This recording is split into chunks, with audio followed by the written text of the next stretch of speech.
Bismillahirrahmanirrahim. Assalamualaikum warahmatullahi wabarakatuh. Melanjutkan pembahasan selanjutnya tentang kisah dari Nabi Yusuf alaihi salatu wassalam. Allah Ta'ala menyebutkan bahwasanya istri Al-Aziz menggoda Yusuf. Jadi ini kisah lanjutan dari kisah sebelumnya, kisah tentang Nabi Yusuf dan Zulaikha. Ya. Istri Al-Aziz menggoda Nabi Yusuf alaihissalam dan meminta darinya sesuatu yang tidak pantas dengan kondisi dan kedudukannya. Saat itu istri Al-Aziz dalam kondisi sangat cantik, kaya, terpandang dan masih belia. Istri Al-Aziz menutup semua pintu sedangkan keduanya berada di rumah tersebut. Ia telah bersiap dan berdandan untuk Yusuf. Ia mengenakan pakaian yang paling bagus dan mewah. Di sisi lain, dia adalah istri seorang wazir. Ibnu Ishaq berkata, ia adalah saudara perempuan Ar-Rayyan bin Al-Walid, penguasa Mesir. Ditambah lagi Yusuf alaihissalam dalam kondisi masih muda dan sangat tampan serta menakjubkan. Namun ia adalah seorang nabi dari keturunan para nabi. Maka Allah Ta'ala menjaganya dari perbuatan zina dan melindunginya dari tipu daya kaum wanita. Yusuf adalah pemuka 7 golongan yang tertera dalam hadis dari penutup para nabi. Beliau bersabda, menyampaikan kabar dari Rabb semesta alam. Ada 7 golongan yang akan dilindungi Allah dengan lindungannya. Imam yang adil, seseorang yang zikir kepada Allah dalam kesendirian hingga air matanya meleleh, seseorang yang hatinya terpaut dengan masjid bila ia keluar ke masjid hingga kembali darinya, 2 orang yang saling mencintai karena Allah, bertemu karena Allah dan berpisah pun karena Allah, seseorang yang bersedekah dan merahasiakan hingga tangan kirinya tidak mengetahui apa yang disedekahkan tangan kanannya, pemuda yang tumbuh berkembang dalam beribadah kepada Allah, seorang laki-laki yang diajak berbuat seorang wanita yang memiliki kedudukan dan kecantikan namun ia berkata, saya takut kepada Allah. Maksud ayat di atas bahwasanya Zulaikha mengajak Yusuf untuk berbuat sirong dan sangat berharap bisa mewujudkannya. Maka Yusuf berkata, qala ma'adzallahi innahu rabbi, aku berlindung kepada Allah, sungguh Tuanku. Yaitu suaminya adalah pemilik rumah ini dan ia adalah Tuanku. Kita telah membahas firman Allah Ta'ala, sesungguhnya wanita itu telah bermaksud melakukan perbuatan itu dengan Yusuf, dan Yusuf pun bermaksud melakukan pula dengan wanita itu andai kata dia tiada melihat tanda dari Tuhannya. Hal ini sudah cukup dijabarkan dalam kitab tafsir.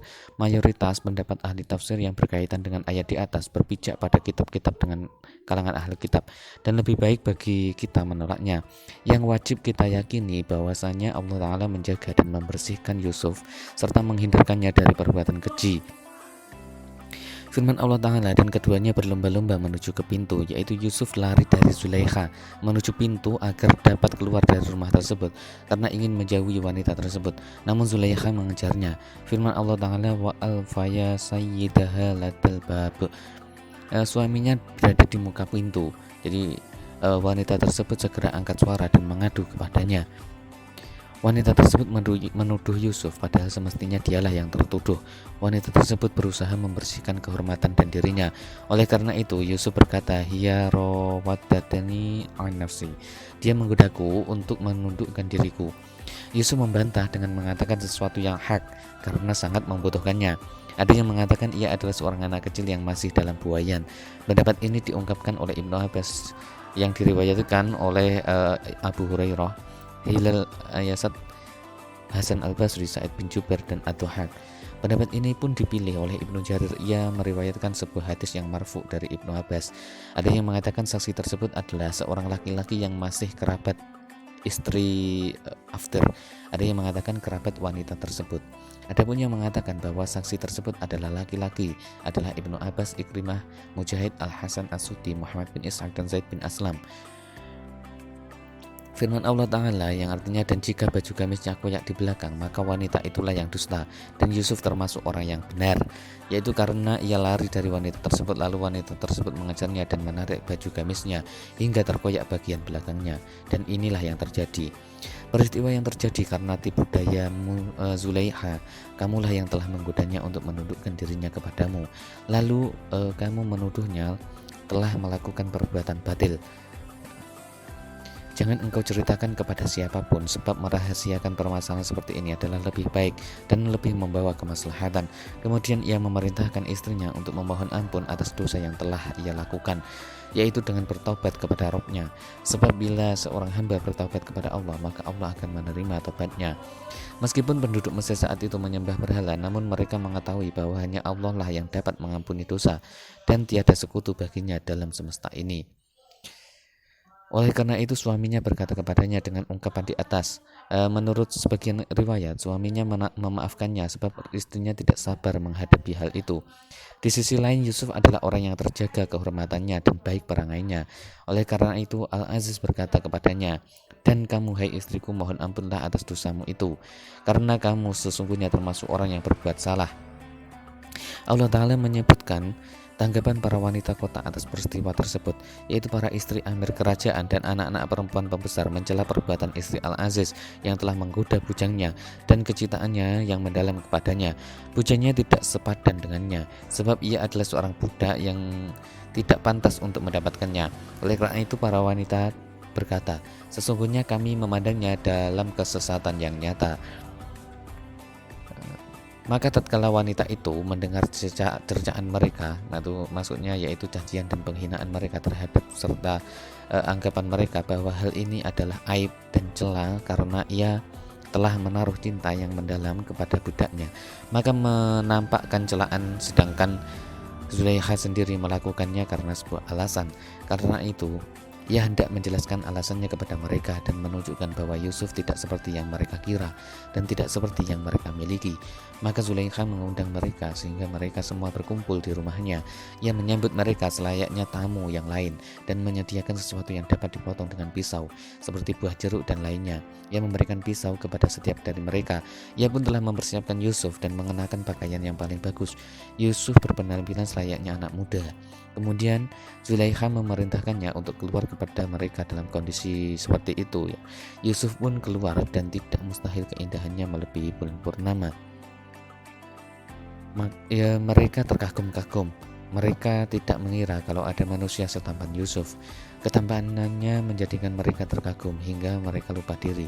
Tanpa terasa mereka melukai tangan mereka masing-masing seraya berkata, "Maka maha sempurna Allah. Ini bukanlah manusia, sesungguhnya tiada lain adalah malaikat yang mulia."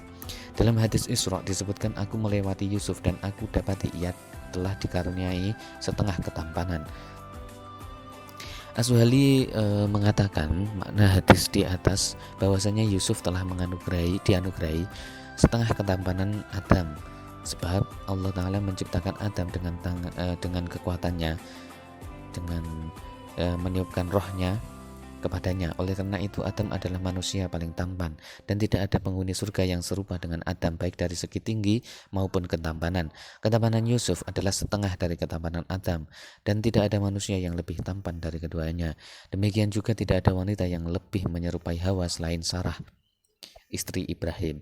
Ibnu Mas'ud mengatakan wajah Yusuf seperti kilat. Apabila ada seorang wanita datang kepadanya karena suatu urusan, maka Yusuf menutupi wajahnya. Ulama yang lain mengatakan seringkali Yusuf menggunakan cadar agar tidak dilihat orang-orang. Oleh karena itu istri Al-Aziz merasa memiliki alasan kenapa ia mencintainya, dan hal ini pun dialami oleh wanita itu. Bahkan mereka melukai tangan-tangan mereka dengan pisau karena merasa kagum melihat dan menyaksikan Yusuf.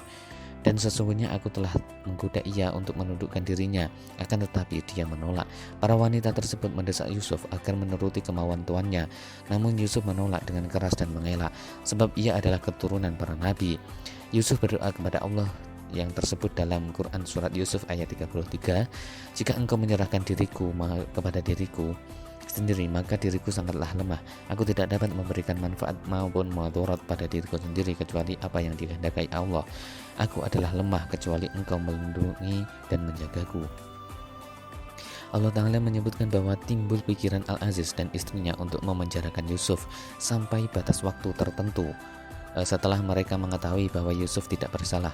Langkah tersebut diambil agar dapat meredam kejadian tersebut dan untuk menutupinya, mereka hendak mengesankan bahwa Yusuflah yang menggoda Zulaikha dan menundukkannya kepadanya. Dengan alasan inilah Yusuf dipenjarakan.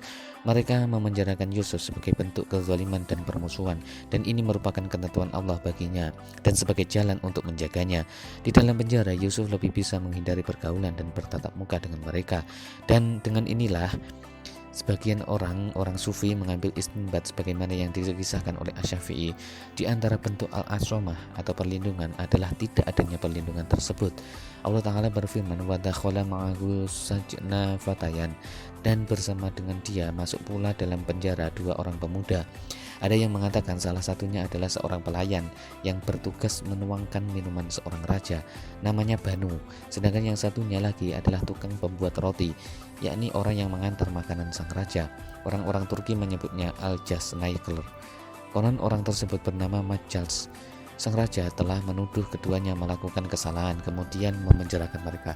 Jadi ketika Yusuf dipenjarakan, ikut serta dua orang pelayan raja, yang satu bernama Banu dan satunya bernama Majals. Kala keduanya melihat Yusuf di penjara, mereka merasa takjub melihat penampilan, petunjuk, tata cara, perkataan, tingkah lakunya, sering mengungkapkan kalimat robnya dan berbuat baik kepada sesama.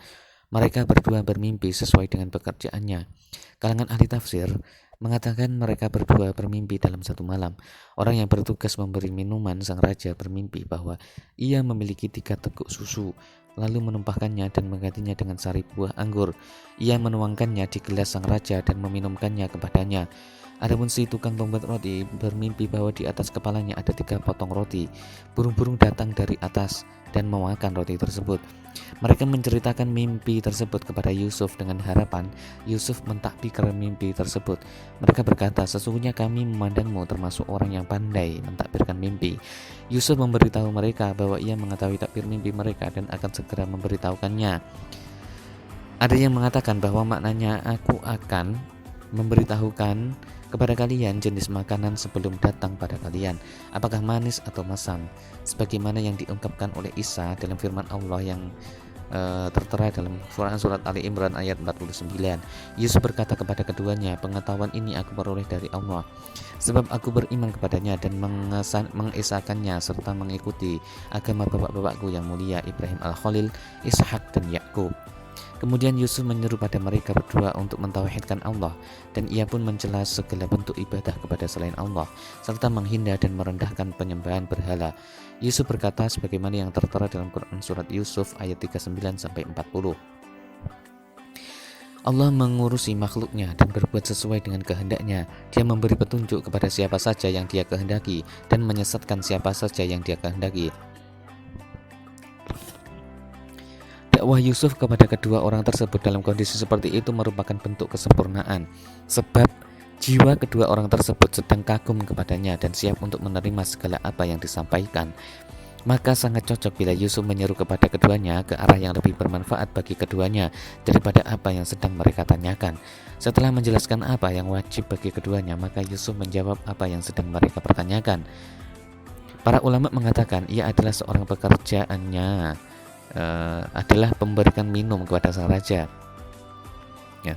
Telah diriwayatkan dari Ibnu Mas'ud Mujahid, kami tidak melihat apapun. Yusuf berkata kepada keduanya, hai kedua penghuni penjara, adapun salah seorang di antara kamu berdua akan memberi minum tuannya dengan khamr. Adapun yang seorang lagi, maka ia akan disalib, lalu burung memakan sebagian dari kepalanya. Setelah diputus perkara yang kamu berdua menanyakannya, Yusuf berkata kepada orang yang diketahuinya akan selamat di antara mereka berdua, terangkanlah keadaanku kepada tuanmu. Maka setan menjadikan dia lupa menerangkan keadaan Yusuf kepada tuannya. Karena itu tetaplah dia Yusuf berada dalam penjara beberapa tahun lamanya. Allah Ta'ala mengabarkan bahwa Yusuf telah berpesan kepada orang yang diketahui akan selamat di antara mereka berdua, yaitu orang yang akan memberi minum sang raja, yaitu terangkanlah kepada sang raja kondisiku dan sesungguhnya aku di penjara bukan karena sebuah kesalahan. Hal ini merupakan dalil diperbolehkannya mencari sebab musabab. Hal ini tidak menafikan sikap tawakal kepada Allah Ta'ala. Syaitan menjadikan lupa orang yang selamat dari kedua orang yang masuk penjara tersebut untuk menyebutkan apa yang telah dipesankan oleh Yusuf. Pendapat ini diungkapkan oleh Mujahid, Muhammad bin Ishaq dan lainnya, dan inilah pendapat yang benar. Albit adalah bilangan di antara 3 sampai 9 bulan ya, karena itulah tetap Yusuf dalam penjara beberapa tahun lamanya. Maksudnya yaitu sekitar 3 sampai 9. Ada yang mengatakan hingga 7, ada yang mengatakan hingga 5, ada yang berpendapat hingga lebih dari 10. Pendapat inilah yang diungkapkan oleh Asyibani.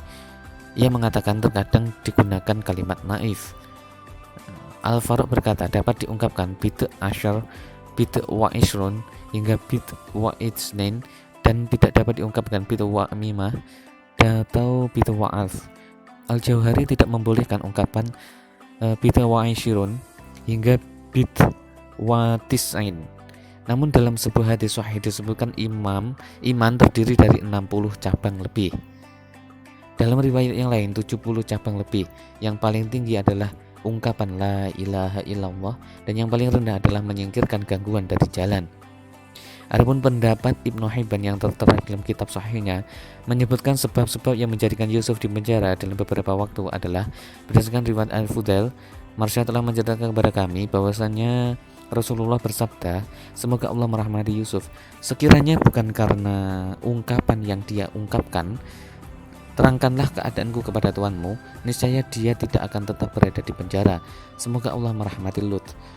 Sungguh ia telah berlindung kepada keluarga yang kuat, yaitu ketika ia berkata, seandainya aku ada kekuatan untuk menolak kalian, atau kalau aku dapat berlindung kepada keluarga yang kuat. Hud ayat 80. Beliau bersabda, tidaklah Allah mengutus seorang nabi setelahnya kecuali dari orang yang terpilih nasabnya dari kalangan kaumnya. Dari jalan tersebut, hadis di atas adalah mungkar, sebab Muhammad al-Amr al-Alqamah memiliki celah yang mengandung kemungkaran. Ayat di atas bahwasanya telah disebutkan dalam Quran surat Yusuf ayat 43 sampai 49, bahwasanya menyebutkan sejumlah sebab keluarnya Yusuf dari penjara dengan cara yang baik dan terhormat. Suatu saat Raja Mesir, yaitu Aroyan bin Al-Walid bin Arosyah bin Faron bin Amr bin Amlak bin Lawits bin Sam bin Nuh bermimpi dengan mimpi yang tertera dalam ayat itu. Kalangan ahlu kitab mengatakan sang raja bermimpi seolah-olah berada di tepian sungai. Seolah-olah ada 7 ekor sapi betina yang gemuk keluar dari sungai tersebut, lalu makan rerumputan di sekitar gunung tersebut.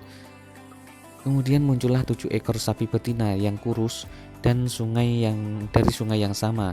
Kemudian sapi-sapi tersebut ikut makan rerumputan bersama sapi-sapi yang gemuk. Kemudian sapi-sapi yang kurus tadi merasa bosan, lantas memakan sapi-sapi betina yang gemuk. Sang raja bangun dalam kondisi tercengang, lalu tidur lagi dan bermimpi melihat 7 butir gandum yang hijau yang berada dalam sebuah wadah, dan di sisinya ada 7 butir gandum yang kurus lagi kering. Kemudian 7 butir gandum yang kurus dan kering tersebut memakan 7 butir gandum yang hijau lagi gemuk. Sang raja terbangun kemudian terkejut.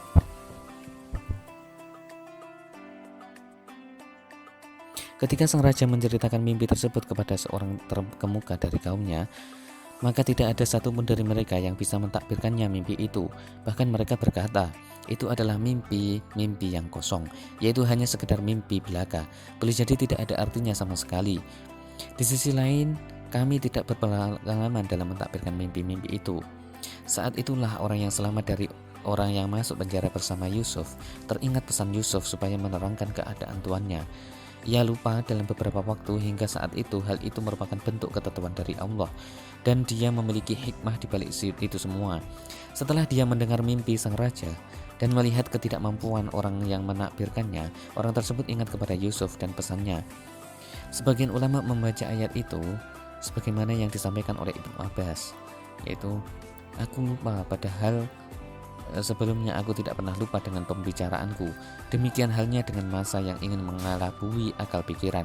Orang tadi berkata pada kaumnya dan kepada sang raja, kirimkanlah aku pada Yusuf. Kemudian ia menemuinya seraya berkata, setelah pelayan itu berjumpa dengan Yusuf, dia berseru, Yusuf, hai orang yang amat dipercaya, Terangkanlah kepada kami tentang 7 ekor sapi betina yang gemuk-gemuk yang dimakan oleh 7 ekor sapi betina yang kurus-kurus, dan 7 butir gandum yang hijau, dan 7 lainnya yang kering, agar kamu kembali kepada orang itu agar mereka mengetahuinya. Menurut kalangan ahlu kitab, bahwasanya setelah mendengar penjelasan dari juru minumnya, maka sang raja memanggil Yusuf untuk menghadapnya. Kemudian sang raja menyampaikan perihal mimpi tersebut kepadanya. Lantas Yusuf menakbirkannya. Ini merupakan bentuk kekeliruan. Yang benar adalah apa yang telah disampaikan oleh Allah dalam Al-Quran, bukan seperti yang diungkapkan oleh orang-orang bodoh itu, yang tidak lain hanya sebatas igawan semata. Yusuf mencurahkan segala kemampuan tanpa menunda-nunda lagi, atau mengajukan persyaratan atau minta dikeluarkan dengan segera dari penjara. Ia bergegas menjawab apa yang sedang ditanyakan oleh mereka dan menakbirkan mimpi sang raja. Mimpi tersebut menunjukkan bahwa akan terjadi kemakmuran selama 7 tahun, lalu diikuti 7 tahun masa paceklik. Yusuf menakbirkan mimpi dan menunjukkan sesuatu yang baik bagi mereka, serta mengarahkan mereka sebagaimana mengonsumsi makanan di saat paceklik. Yusuf mengarahkan mereka agar menyimpan biji-bijian yang masih di bulirnya pada 7 tahun yang pertama, kecuali sedikit yang digunakan untuk keperluan makan.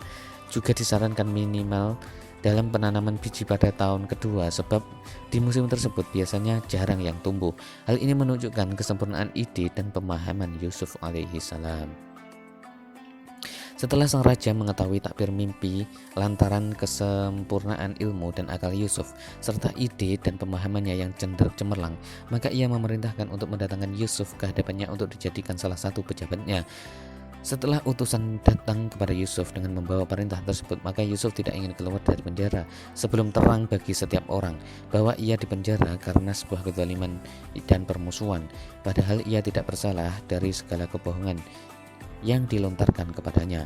Ada yang mengatakan bahwa maknanya adalah sesungguhnya Tuanku Al-Aziz mengetahui kebebasanku dan segala tuduhan yang dinisbatkan kepadaku, yaitu suruhlah rajamu untuk bertanya kepada para wanita tersebut tentang bagaimana keenggananku dan penolakanku terhadap golongan mereka, juga keinginan mereka agar aku melakukan sesuatu yang tidak pantas. Ketika para wanita tersebut ditanya tentang hal itu, maka mereka mengakui tentang apa yang sesungguhnya terjadi dan mengakui keluhuran budi pekerti Yusuf alaihi salam.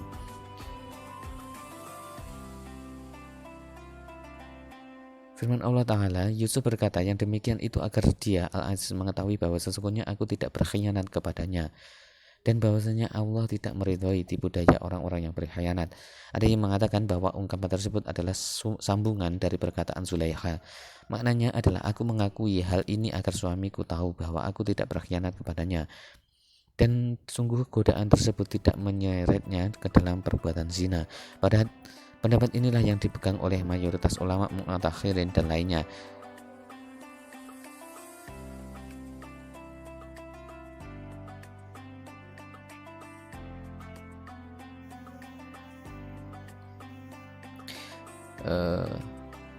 Ada yang mengatakan bahwa ungkapan ini adalah ungkapan Yusuf. Ada yang mengatakan bahwa itu adalah ungkapan Zulaikha. Keduanya merupakan penjabaran dari kedua pendapat sebelumnya. Namun pendapat yang lebih jelas, lebih sesuai dan lebih kuat adalah perkataan tersebut merupakan ungkapan Zulaikha. Wallahu a'lam bishawab. Demikian kisah dari Nabi Yusuf bersama Zulaikha. Selanjutnya kita akan membahas materi selanjutnya di kemudian hari. Demikian dari saya. Assalamualaikum warahmatullahi wabarakatuh.